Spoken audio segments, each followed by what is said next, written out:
भारतीय संस्कृति में नारी का स्थान हमेशा से ही ऊंचा रहा है।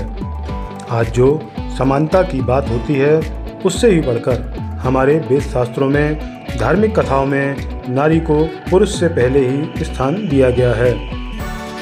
भारत देश पर जब आक्रमणकारियों ने अपना प्रभुत्व जमाया, उसके बाद से परिस्थितियां बदली और नारी को उपभोग की वस्तु समझकर उसके साथ अत्याचार किया जाने लगा। हालांकि उस दौरान भी बहुत सी ऐसी नारी शक्ति हुई जिन्होंने इस अत्याचार का न केवल डट कर मुकाबला किया, बल्कि अपने साहस और वीरता से एक ऐसा इतिहास रचा कि उनकी वीरता की कहानी आज भी लोगों को प्रेरणा देती है। स्वतंत्र भारत में नारी को पुराना सम्मान पुनः प्राप्त हो, उसे समानता के अधिकार के साथ साथ सुरक्षा भी प्रदान की जाए, इस पर लगातार प्रयास जारी हैं।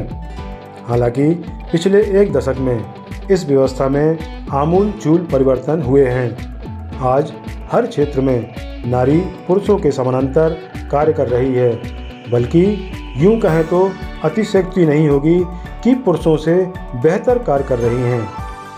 महिलाएं कभी भी अबला नहीं रही, शुरू से ही सबल रही है और पुरुषों की शक्ति बनकर आगे या पीछे रही है। और एक हमारे प्राचीन काल से ही हम लोग को देवी और शक्ति का स्थान दिया गया है। हम देखते हैं कि नारी शक्ति, कभी पुरुष शक्ति नहीं देखा हम देखते हैं देवी। ऐ औरत तुझे क्या कहूँ, तेरी हर बात निराली है। ऐ औरत तुझे क्या कहूँ, तेरी हर बात निराली है। तू एक ऐसा पौधा है जिस घर रहे वहाँ हरियाली ही हरियाली है। हजारों फूल चाहिए एक माला बनाने के लिए, हजारों फूल चाहिए एक माला बनाने के लिए, हजारों दीपक चाहिए एक आरती सजाने के लिए, हजारों बूंद चाहिए एक समुद्र बनाने के लिए, पर एक स्त्री अकेली काफी है घर को स्वर्ग बनाने के लिए। नारी अपना उत्थान स्वयं ही कर सकती है, बस उसे जागृत करना होगा, क्योंकि बस स्वयं जागृत होगी तो ही हो सकता है। बस अपन को सहारा बनना होगा नारियों का। एक छोटे से स्तर से हमारी बड़ी बहनों ने हमको संगठित किया, एकत्रित किया, एक समूह बनाया, हमारी एक समिति तैयार हुई है और मैं चाहती हूँ कि एक बड़े स्तर से ऊंचाइयों को छू जाए।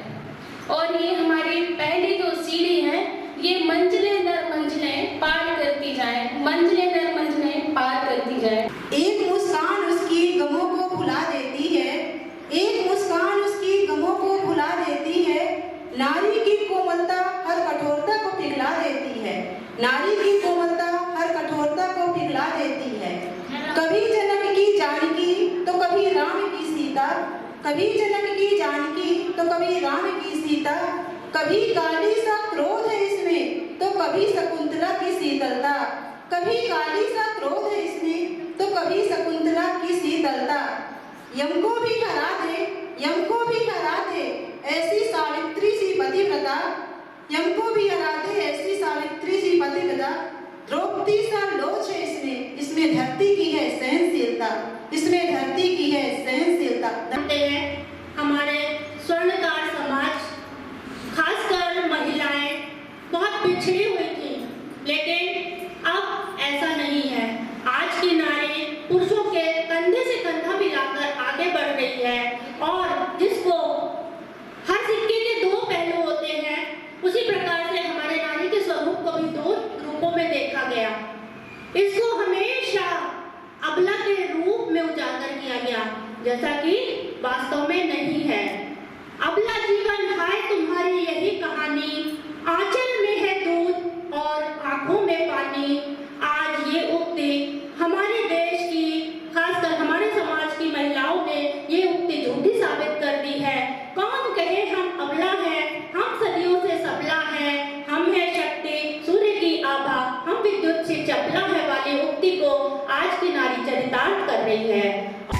शासकीय योजनाएं एवं देश तथा राज्यों के कानून महिला को प्राथमिकता देते हैं। ऐसे समय में भी यदि कोई महिला पारिवारिक रूप से प्रताड़ित की जा रही हो, उसके विरुद्ध समाज में अन्याय हो रहा हो, तो हम सबको इसके पीछे के कारणों पर गंभीरता से चिंतन मनन करना होगा। बहुत से प्रकरणों में देखा जाता है कि इस तरह की प्रताड़ना के पीछे कोई न कोई दूसरी महिला ही जिम्मेदार होती है, जो कि परिवार से या फिर हमारे समाज के बीच से ही होती है। ऐसे में सामाजिक चेतना को और भी अधिक विकसित करने की आवश्यकता है और इसके लिए अब विभिन्न समाज की जिम्मेदार महिलाएं आगे भी आ रही हैं।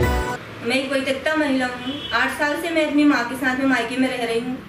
तो कुछ समय से लगा कि घर में रहना चाहिए, क्योंकि घर से बाहर निकलने में थोड़ा संकोच लगता था मुझे। फिर मैंने सोचा कि कब तक मैं घर के अंदर ही रहूँगी। मुझे आगे बढ़ के कुछ काम करना पड़ेगा ताकि मैं अपने जीवन को आगे बढ़ सकूँ और कुछ अच्छा कर सकूँ। तो ऐसे जब हम घर से बाहर निकले, लोगों से मिले, महिलाओं को जोड़े और महिलाओं को जोड़ते जोड़ते हम लोगों ने एक प्लान बनाया कि हम कुछ अच्छा कर सकते हैं। जो समाज में कन्या शिक्षा को जहां महत्व दिखाई देती हैं, वहीं आर्थिक उन्नति के लिए भी महिलाओं को न केवल आत्मनिर्भर बना रही हैं, बल्कि उनके लिए रोजगार भी सृजित कर रही हैं। सरकार ने तो अपना काम कर दिया।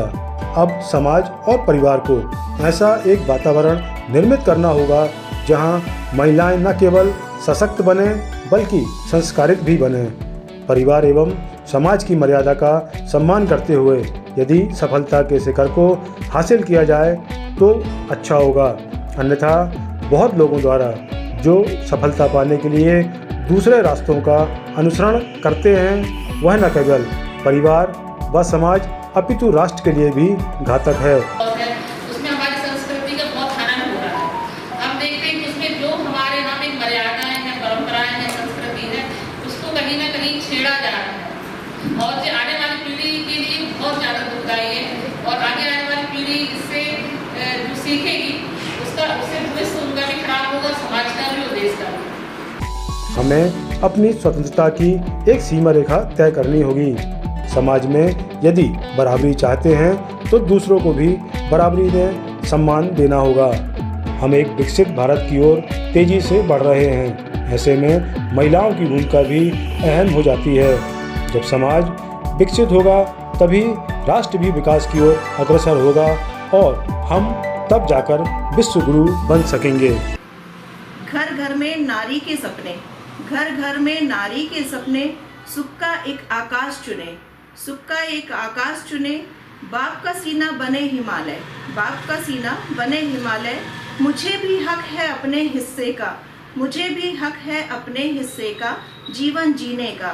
मुझे भी हक है बयां करूं मैं अपना दुख तो सीने का। किसी भी गुड़िया को फुसलाने वाला ना शैतान मिले। ऐसी गंदी नियत हो जिसकी, ऐसी गंदी नियत हो जिसकी फांसी का अनुदान मिले। सुनी हो अगर राह मगर मैं फिर भी ना घबराऊंगी।